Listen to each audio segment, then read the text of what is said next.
medianoche. Donde la discusión sí está viva y muy viva. Y no tiene que ver, perdonando todo el respeto que me merecen los constituyentes, los expresidentes, los parlamentarios, los ministros, pero es una élite elegida, sumamente legítima, por supuesto, pero de lo que vamos a hablar ahora es de un problema que le ocurre más bien al ciudadano y a la ciudadana anónimo, de a pie, de los barrios, la gente más humilde, la gente que no tiene a veces cómo cuidarse o no tiene cómo contratar un abogado, gente que no le sabemos los nombres, lamentablemente, hasta que a lo mejor a veces pierden la vida y sí conocemos sus nombres. Y el problema del cual me estoy haciendo cargo es justamente de la seguridad. Y no es una exageración porque las encuestas ponen siempre en el último tiempo la seguridad en la preocupación número 1 de los chilenos. Así que, bueno, vamos a conversar con una persona que conoce de cerca la investigación delictual. Es el Manuel Guerra, que es académico de la Facultad de Derecho y Ciencias Sociales de la Universidad de San Sebastián y ex fiscal Guerra, yo le digo fiscal todavía. Ex fiscal Guerra, ¿cómo está usted? Muy buenas noches, gracias por recibirnos. Muy buenas noches, Matías. Muy bien estamos. Bueno, hablamos de problemas que son importantes los dos, ¿no es cierto? Uno de índole más elitista, no lo digo peyorativamente, la élite política, académica, y otro el de la ciudadanía, de los cuales ustedes como fiscales, cuando estuvo ahí, le tocó estar en el día a día, ¿no es cierto? La señora que, bueno, sale con su carrito a la feria y la asaltan, ¿no? Un niño que no puede, un padre que no pueden llevar a su hijo al colegio en calma porque una bala loca puede... Bueno, en fin, sabéis de qué estamos hablando. Y en este caso, quiero hacer foco en los carabineros, por la muerte justamente de este cabo segundo, David Florido, quien recibió un disparo en su cabeza el viernes pasado, si no me equivoco, en Pedro Aguirre Cerda, Santiago. Y la discusión está en si hay que subir las penas o cómo ve usted este tratamiento que habría que tener para delitos en contra de carabineros. A ver, yo personalmente, Matías, creo que las penas existentes al día de hoy para los delitos graves cometidos en contra de carabineros, hablemos de homicidio, lesiones graves u otros de similar naturaleza que están contempladas en el Código de Justicia Militar, son penas altas, parten en los 15 años y un día y pueden llegar hasta el presidio perpetuo calificado en los casos más graves. Y hay un proyecto de ley presentado por algunos parlamentarios que pretende elevar únicamente como única pena para este tipo de delitos, cuando es con resultado de muerte, al presidio perpetuo calificado, ¿ya? Uno puede entender que, sin duda, no resulta desproporcionada una pena de esa naturaleza para quien comete un hecho tan grave contra quien representa un rol de autoridad, por una parte, y por otro lado, de protección de la ciudadanía. Ese es el rol que cumple Carabineros. Pero yo creo que cuando hablamos de la protección de Carabineros puede ser un argumento un poco fácil el simplemente elevar las penas. Creo que hay un problema serio con la protección de Carabineros, con lo que es el dotarlos de los adecuados instrumentos para enfrentar al día de hoy la delincuencia que estamos viendo. Me refiero esencialmente, Matías, al hecho que cada vez vemos con mayor frecuencia el uso de armas de cada vez más grueso calibre y poder letal que están en manos de los delincuentes. Y Carabineros, por su parte, en cambio, muchas veces cuando acude a servicio de la población en lugares que son especialmente peligrosos, no cuenta muchas veces con armamento de similar naturaleza para enfrentarse a la delincuencia. Cuando esto ocurre, en esta lógica violenta que se instala en determinados sectores, especialmente en las ciudades más grandes, pero también lo estamos viendo en distintos lugares del país, termina ocurriendo que se impone la ley del que tiene más poder de fuego. Y es sumamente grave cuando esto ocurre y tiene el poder de fuego más grande la delincuencia que la fuerza policial. Por lo tanto, yo creo que ahí hay un tema que es esencial, que es de estudiar muy bien con qué tipo de implementos cuenta Carabineros, con qué tipo de infraestructura para hacerle frente a la delincuencia, porque el día de hoy ya no nos enfrentamos con un sujeto que anda con un revólver, con un arma hechiza con 2 tubos que antes se hacía, ni anda solamente con una pistola. Estamos hablando de armas automáticas, estamos hablando de armamento de guerra, estamos hablando de fusiles. Un carabinero con un revólver, o a lo mejor con un arma de menor calibre que la que utilizan los delincuentes, sin duda que también se puede ver indefenso. Yo creo que ahí hay un tema relevante. Y el otro tema es hacerse cargo de la situación relativa a lo que es, por decirlo de algún modo, la seguridad social de los carabineros y de sus familias cuando ocurren hechos de esta naturaleza. Detrás de los carabineros hay gente humilde en su gran mayoría, hay gente de extracción popular, de origen de clase trabajadora, me atrevería a decir, la gran mayoría de los carabineros de Chile, para los cuales el ser carabinero es un orgullo porque significa trabajar para los ciudadanos y que creo que merece una especial protección en el sentido de seguros de vida especiales también, otorgarle beneficios a sus familias, yo creo que más importante que lo que a lo mejor la ley señala, porque de lo contrario lo que ocurre es que se desincentiva también a carabineros, a las personas a formar parte del cuerpo carabinero. Eso es lo que encuentro más dramático. Sí, yo diría que si fuese una obra de teatro, serían dos escenas distintas las que usted plantea, ¿no es cierto? Es una, cómo prevenir y cómo dotar a los carabineros de una posición que les dé ventaja para defender a la ciudadanía. Y la segunda escena es qué hacer para atraer más y mejor personas a carabineros, que son los seguros. Pero lamentablemente esos seguros de vida fiscal funcionan cuando ya ha muerto un carabinero. Pues. Entonces yo creo que hay que... Y el otro tema es remuneraciones. Remuneraciones, efectivamente. Pero vamos al primero, porque... yo no sé si había poco conocimiento. Yo tengo la sensación, puede ser un mito, pero yo tengo la sensación de que si nos rebobinamos 20 años atrás, tocar, acercarse, maltrato o de obra de carabinero, en democracia, digamos peras con peras, porque en dictadura otra cosa. Tocar a un carabinero, agredir a un carabinero, ¿qué decir matar a un carabinero? Una cosa que me imagino que a un delincuente ni se le ocurría. No lo hacían, salvo que se les saliera un tiro o por accidente lo mataran, pero... Era un tremendo... Yo hoy día como que, disculpando, pero es como que le bajó el valor. Como que lo persigue un carabinero, un delincuente, el delincuente lo mata como si cualquier cosa. Entonces, ha cambiado a lo mejor la cultura del delincuente, a lo mejor hay otras formas de delinquir hoy día, o lo que si ustedes tienen armamento, hay armamento más bajo para carabineros, poder de fuego más bajo para carabineros, o sienten que la ley no se cumple, o sienten que no los van a pillar, o que van a salir antes de la cárcel. Hay un montón de cosas, pero hoy día matan a carabineros como si el valor de la vida, bueno, la valor de la vida cualquiera es igual, pero de un carabinero fuera un ciudadano común y corriente. Yo creo que hay varios fenómenos que se juntan. El primero de ellos es la pérdida del respeto por la autoridad en general. Lo vemos desde los colegios con los profesores, lo vemos con los carabineros en la calle, lo vemos muchas veces inclusive con padres con autoridades de la más diversa índole.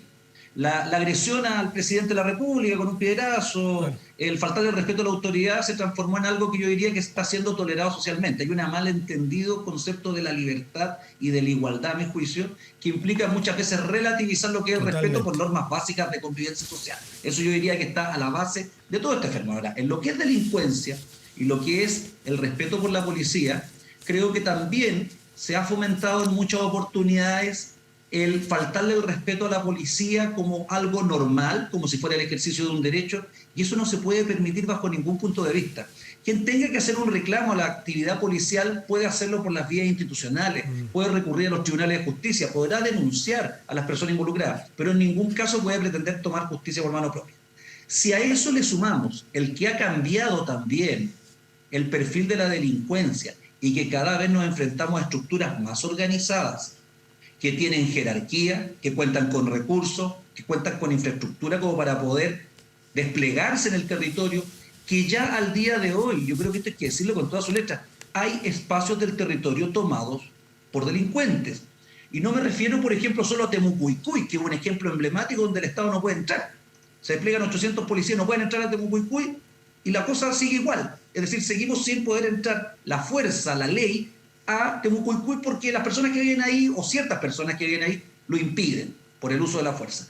Pero esto también se extrapola a muchos barrios y especialmente a barrios vulnerables, donde ya se está imponiendo la ley del más fuerte, donde al día de hoy el control de las organizaciones que se dedican al tráfico de drogas, al robo de vehículos o al sicariato, están tomando una fuerza muy importante e impidiendo que entre la autoridad. Entonces, o aquí se toman decisiones drásticas para poder recuperar esos territorios que al día de hoy están en manos de la delincuencia, o derechamente van a empezar a operar sistemas paralelos. Y yo creo que ahí el respaldo tiene que ser restricto, sin apellidos, sin peros, sin letras chicas, la actividad policial preventiva que hace Carabineros y a la persecutora que ejecuta también Carabineros, pero particularmente la PDI. ¿Cuáles son esas medidas, Emanuel? Yo creo que las medidas pasan esencialmente, primero que nada, por aumentar dotación policial, mejorar la calidad de los recursos que se tienen, invertir en tecnología Y derechamente, por ejemplo, hay que investigar a fondo lo que es el tema relativo al financiamiento de las organizaciones criminales. Una organización criminal es una actividad de emprendimiento criminal, que significa un tipo de empresa, por decirlo de algún modo ilícita, y que existe para ganar dinero. Esto no existe simplemente por darse un gusto. Aquí hay un afán de constituir un poder en un determinado lugar y ese poder se traduce en dinero. Por lo tanto, nosotros hemos sido, yo diría, como país, bastante eficaces muchas veces en lo que es la persecución, por ejemplo, de la droga o de las especies robadas, pero no hemos sido lo suficientemente eficaces en lo que es el control del dinero de las organizaciones. En Chile hay transacciones en efectivo por cantidades industriales que se realizan día a día y de las cuales no hay mayor control. Y en definitiva, eso implica la posibilidad de que tengan recursos para seguir operando aun cuando sus líderes estén en la cárcel. Y eso genera un efecto corruptor, por una parte, que es peligroso en muchas instituciones, y también genera un poder económico para adquirir armamento de grosso calibre o para mandar a fabricarlo. No es casualidad de que se compre inclusive a las fuerzas de orden ilegalmente material bélico o lo que son armas de fuego, como también la posibilidad de que inclusive, yo esto lo he planteado en distintos lugares y hasta ahora no ha habido mayor resonancia, el control a quienes han sido peritos armeros artificiales de las propias instituciones armadas. ¿A quién se le puede al día de hoy con ciertos materiales pedir que fabriquen determinadas réplicas de armamento de fuego y que lo pueden crear perfectamente y ponerlo en manos de la delincuencia? Estamos hablando de armas automáticas, de armamento de guerra, no estamos hablando de pistolas. Y eso, sin lugar a duda, que se une a lo que es un aumento descontrolado de la inmigración, donde la gran mayoría de la gente viene a trabajar, pero hay un sector importante que viene a delinquir. No tenemos referencia de los antecedentes delictuales de personas que llegan desde el extranjero y que además traen sus formas de cometer delitos a Chile, como el sicariato, el secuestro, la extorsión y el tráfico de drogas, yo diría ya en una forma de producción en serie que es bastante peligrosa. Siempre es muy delicado, y quiero decirle desde los medios, por ejemplo, hablar o caer en ese facilismo de vincular a buenas y a primeras, y de manera muy injusta, ¿no?, y torpe, el ingreso de personas de otros países con la delincuencia, porque es fácil decir, vienen delincuentes, pero tampoco podemos sesgarnos de que vienen delincuentes, pues, ¿no es cierto? Y vienen formas de hacer delitos. Yo he conversado con otros fiscales que me dicen hay formas distintas de hacer delitos que las tradicionales chilenas y que nuestras policías no necesariamente están preparadas para esas formas. Pero los que han leído con atención los medios en el último tiempo y suelen leer medios de afuera, habrán escuchado hablar del famoso, tristemente famoso, Tren de Aragua, que es una organización criminal venezolana que opera en Venezuela fundamentalmente, pero ya se ha transformado en una multinacional y que es muy dura, muy cruel, muy poderosa y que ya tiene algunos brazos en Chile, que ya se ha determinado, se ha actuado. De hecho, la Policía de Investigaciones ha desbaratado a una asociación criminal que aparentemente tiene vínculos con el Tren de Aragua. ¿Qué antecedentes tiene usted al respecto? Bueno, el Tren de Aragua es una organización criminal venezolana efectivamente que ha ido extendiendo sus redes por la región, no solamente en Chile, sino que también en Perú. Pensemos que ahí también hay una alta cantidad de inmigrantes venezolanos, al igual que lo que ocurre en Chile.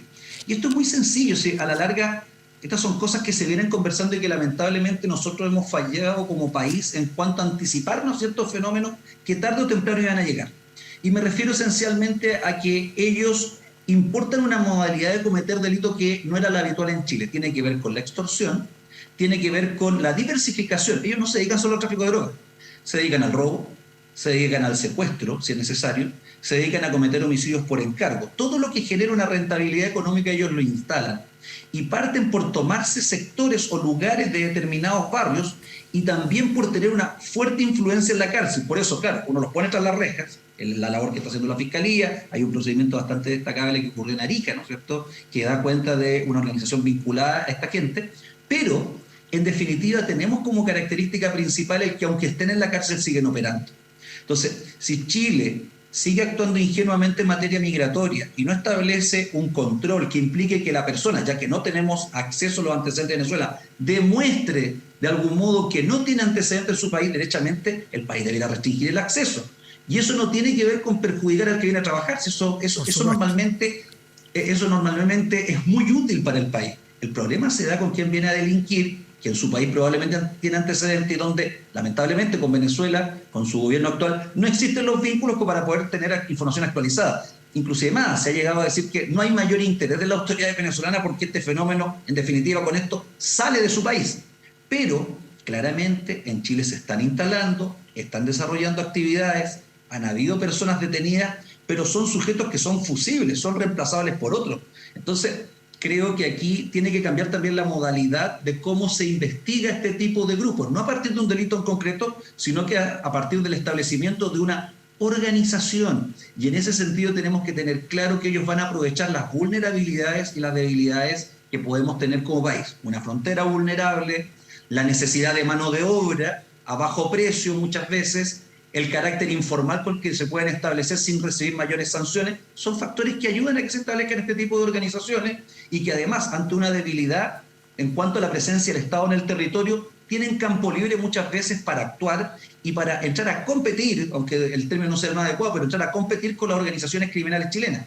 Y ellos, por ejemplo, cuando asaltan, no van y lo van a amenazar a usted con una pistola para quitarle un celular. Ellos le van a disparar primero, después le van a quitar el celular. A ellos les interesa asegurar el resultado. El delincuente chileno normalmente comete un robo con intimidación. La encerrona, el portonazo, por ejemplo, el robo con intimidación en la calle, es típico de la delincuencia chilena. La delincuencia centroamericana de las maras, la delincuencia venezolana, la delincuencia más dura de Colombia se caracteriza por primero agredir y luego quitar. Y en ese sentido el desprecio por la vida es absoluto. Por ende, el riesgo para las personas, para el ciudadano medio, para cualquiera de nosotros, es mucho mayor. Y frente a eso, obviamente que se requiere también interiorizarse respecto de cómo se organizan, interiorizarse de los métodos que ocupan y, en definitiva, hacer seguimiento de todos estos grupos que se van constituyendo en barrio. Yo creo que aquí la ciudadanía también tiene un rol que jugar. La ciudadanía anónimamente puede hacer llegar información a la policía cuando se den cuenta de que están ocurriendo fenómenos criminales en un determinado barrio, porque eso puede servir para investigar desde un inicio. Porque una vez instalados, y la historia así lo demuestra lamentablemente, inclusive en Estados Unidos es muy difícil sacarlo. Las maras salvadoreñas, por ejemplo, por hacer un paralelo con el Tren de Aragua, se instalaron primero en Nueva York, en el Bronx. Se decía que esto era de menor entidad. Al día de hoy tienen el dominio de determinados sectores de una ciudad y de un país que tiene recursos infinitamente mayores que los de nosotros. Entonces, no podemos mirar, yo diría que minimizando el tema de las organizaciones criminales, hay que anticiparse inclusive a aquellos fenómenos que se puedan dar y que ocurren en otras partes de Latinoamérica, y nosotros tenemos el deber de anticiparnos, y creo que ahí el Ministerio del Interior, el Ministerio Público, las policías, y yo diría particularmente un actor que aquí se nombra poco, la Agencia Nacional de Inteligencia, tienen un rol que jugar para anticipar fenómenos criminales. Nadie a estas alturas puede decir que no sabíamos y declararnos inocentes de estos fenómenos. Manuel Guerra, académico de la Facultad de Derecho y Ciencias Sociales de la Universidad de San Sebastián, ex fiscal, muchísimas gracias por estar esta noche con nosotros. Que esté muy bien. Muchas gracias, Matías, que esté muy bien. Hasta luego. Mucho gusto. Buenas noches.